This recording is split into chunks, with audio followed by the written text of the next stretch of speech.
સુરત બોલા આવો રામ રામ રામ રામ. કેદી જવું ભાઈ સુરત? બસ હવે 2-3 દી માં નીકળી જવું છે. એવું છે એમ ને? હા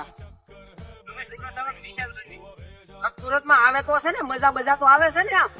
પેલા હું તમને કેતું ન કહું તમે સુરત વહી આવો સુરત વહી આવો. તમને મારે કેટલીક વાર કેવું સુરત માં ધબાટી હાલે આ જોતા નથી નવી ગાડીઓ હો. હા અને આ કપડા તો તમે જુઓ સિક્કા પડ્યા સિક્કા. હું આ વખતે આવવાનું ફાઇનલ કરું જ છું. પેલા ભૈયા ઓની હું ગોઠવી દઉં. આ વખતે ભાઈ અમારું ફાઇનલ છે બે નું અમને લેતા જ જાઓ. એટલે હું તો એમ કહું તમે વૈયા જાઓ આમ જો દર રવિવારે હોટલમાં હો. હા તમને એમ થાય કે હવે મારે સારું ખાવું એટલે હોટલમાં અહીં એટલે કામ હું તો એમ કહું તમે વૈયા જાઓ હું તમારું ગોઠવું ને ફાઇનલ હો. હા એટલે માવો બહુ પીડો છે કે નહીં? એટલે ભાઈ હું માવો નથી ખાતો. એટલે ભાઈ હાલ જો ને ભાઈ માવો.